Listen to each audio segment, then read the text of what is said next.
Du thé, des dates de la musique traditionnelle andalouse et targhi, c'est toute l'Algérie qui était présente au Salon mondial du tourisme. Ça se passe en France, à Paris.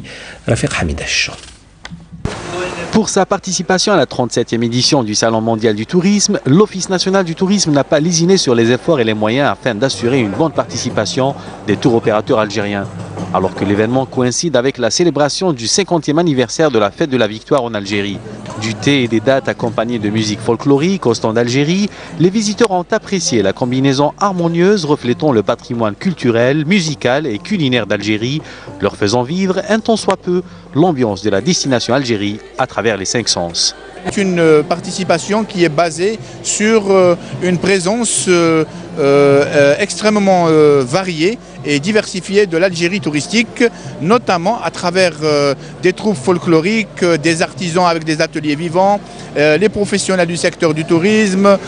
Autre fait marquant de cette participation, l'engouement des médias étrangers et tour opérateurs pour lesquels l'Algérie est désormais une destination dont l'avenir est porteur. Pour ma part, je suis un professionnel du tourisme. Je pense que l'Algérie a un énorme potentiel. Il faut juste bien développer le marketing et la promotion. Mais a priori, oui, c'est une destination vraiment je pense qu'il y a un avenir, oui. Sur notre portail, on s'intéresse à la destination Algérie parce qu'on trouve que c'est une destination dont on entend de plus en plus parler maintenant qui s'ouvre. Il se trouve qu'il y a beaucoup d'acteurs du tourisme responsable qui s'intéressent aujourd'hui à l'Algérie et qui ont envie d'aller au contact des personnes en Algérie.